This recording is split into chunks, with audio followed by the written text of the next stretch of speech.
Welcome into Ricky's Mailbag here on YouTube. Hey, you could subscribe, like, don't forget to do that. You could also catch myself, Savannah Kelleher, and Connor Thomas on the afternoon show, 2 to 6 on 97.5 The Fanatic, 97.5thefanatic.com, and NBC Sports Philadelphia. This is Ricky's Mailbag, where we take your questions, and then I try to answer them to the best of my ability. I'm here with Dylan McKinnon. Dylan, what do we have? Okay, this first one is from Jesse.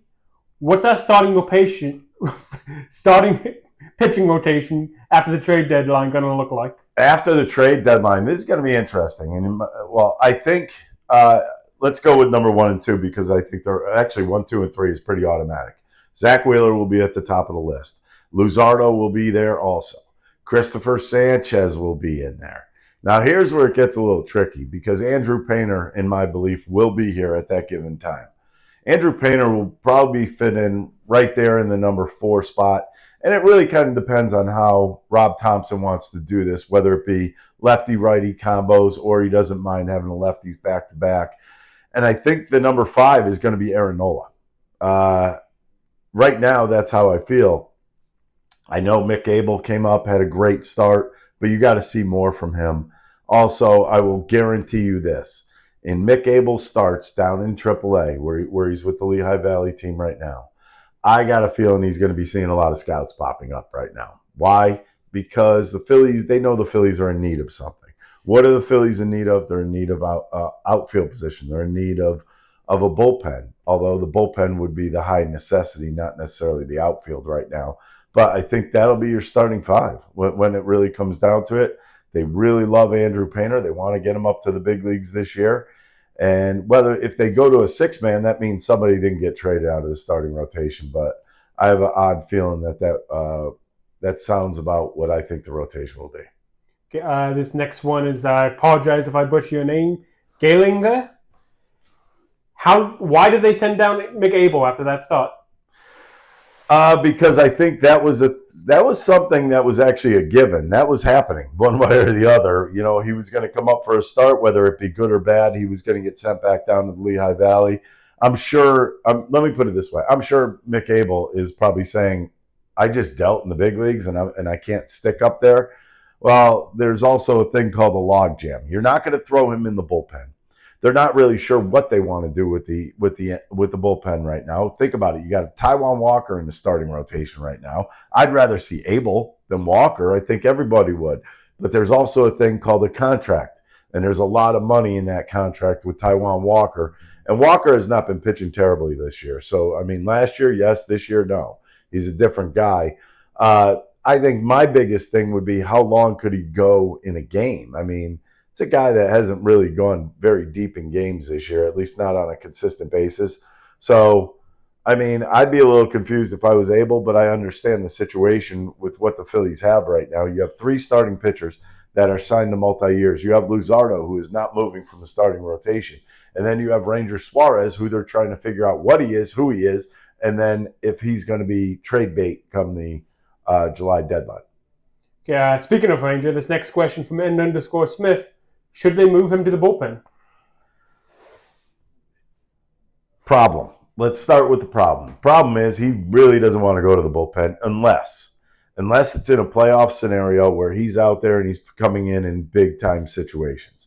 Ranger's that type of guy. He'll take the ball with bases loaded and 1 out in any given inning, whether it's in the World Series or, you know what, first round of the playoffs. But let's be honest. Ranger is going into a free agent year. You think he wants to be labeled a reliever right now? I highly doubt that. Highly doubt that. And I think right now he wants to be a starting pitcher, and he's going to fight for all he's worth to be in that starting rotation because he wants the big paycheck at the end of the year. Ranger pitches well to the end of the season out of the starting rotation. He's going to get some pretty big bucks. It's not going to be from the Phillies, but it will be from another team. So you could almost book that right now.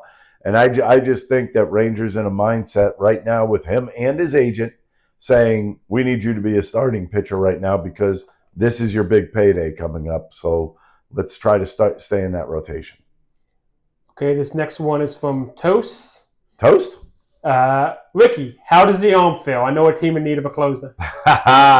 I got to tell you something. If my arm felt good, I might go give it a shot. After a reconstruction of the shoulder, you really don't have that much left. But I will say this much. I think you're absolutely right. They probably are in need of some late inning help with the Phillies. And I'm not taking anything away from Romano, not taking anything away from Kirkering, and I'm not taking anything away from Strahm. But the big deal in this whole big picture is the workload. I mean, how much of the workload could these guys possibly take? And when you look deeper into the bullpen, all right, is Tanner Banks a late inning guy? Not really. Is Ruiz a late inning guy? No.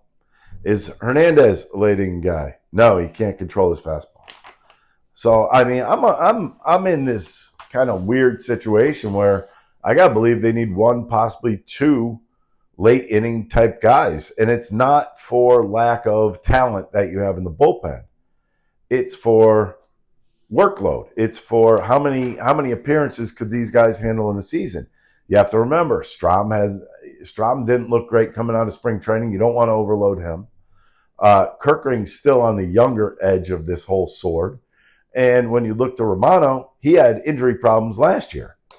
So you abuse these guys and you lose one of them to an injury, then you're talking about real big time trouble. It may not show up in the regular season, but it will certainly show up in a playoff scenario. This next one is from Hale Dombrowski. Hale Dombrowski. How hard is it to get Edmundo Sosa in the lineup more consistently? We roll Kyle Schwarber in left field at times, who has lost us games there. We continue to roll out 200 hitter Max Kepler and 180 hitter Brendan Marsh, but we somehow can't find a way to put the 346 guy in. I think he's labeled, and you could take that for what it's worth. I think he's labeled as a bench player. When you get labeled as a bench player, the one thing that's going to come out of that is that you can't handle a huge workload of at-bats. And I think Rob Thompson just likes to keep him fresh. Yeah, he's hitting well. 4 hits the other night. I mean, yeah, this is a guy that could get the job done, and he's very good defensively.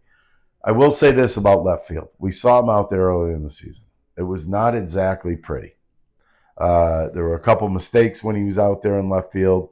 One of them was kind of with Rojas. It was Rojas' fault, but you had Sosa running after the ball, and he looked a little shaky on fly balls. So if you believe that's the answer in left field, I don't think that's the answer anywhere. I think Sosa's going to get a lot of at-bats. I think he's going to take time away from Stott at times. He's going to take whenever, if Turner needs days off, and I think when Bohm needs days off, he's obviously going to play some third base. He's going to get plenty of at-bats. I just think he's labeled as a bench player. When you get labeled as that, people don't think you could handle being in the game every night. And final question, Kevin wants to know, when will we see Justin Crawford? And he offered to drive up to Lehigh Valley to pick him up if that's the... Yep, you're going to go pick him up. It's not a bad ride. 45 minutes up the Turnpike. You're good. You'll be there. Just put him in your car and bring him down. I'm not really sure the Phillies want him up yet. It does take some seasoning. You got to understand, this is his first year in AAA. You got to let him understand the game. I know a lot of people want to just say, well, he's swinging the bat well, he's up there now. It's not always the case. You look at Otto Kemp up there. He was tearing it up a week and a half ago. He was hitting everything. Doesn't mean you're going to stay like that the whole season. It means you have to work on your ways out of slumps. You have to learn to adjust. You have to do certain things to impress people. Now, is Crawford there right now? You don't know. He's in AAA. He's facing AAA pitchers. That just tells you that, okay, he's able to take a step. Now, be consistent. See as long as you can go with the consistency. If he's in Lehigh Valley for 3 or 4 months and he's batting 300, and he's doing the right thing, stealing bases, playing good defense, then you might see him maybe in August if there's an injury. Maybe you see him in September as a call-up. That's just the way this game goes. There's no automatic you are called up. And as far as it looks, you have Marsh and Rojas in center. It's not an everyday center fielder. And Kepler has his question marks. I understand that. But when you look at Crawford, when he gets here, I look for him to stay here and solidify a role here, So it's kind of tough for him to just say, here I am, put me in, and then what do you do with the rest of the guys? That's the problem the Phillies have right now. Kind of a good problem, kind of a bad problem for people who want the younger players up immediately. There you go, Ricky's Mailbag. Don't forget, subscribe, like here at the bottom. And also, don't forget to watch us or listen to us on 97.5 The Fanatic, 97.5thefanatic.com, NBC Sports Philadelphia with myself, Connor Thomas, and Silvana Kelleher on the afternoon show. Hey, I want to thank you guys for watching, listening in. I want you to like, subscribe, do what you have to do to kind of stay on focus with us. Also, we also have plenty of other content that goes on here on YouTube. So go to that, like that, subscribe to that. And also you can catch us on the afternoon show, 2 to 6, Monday through Friday, 97.5 The Fanatic, 97.5thefanatic.com, and NBC Sports Philadelphia.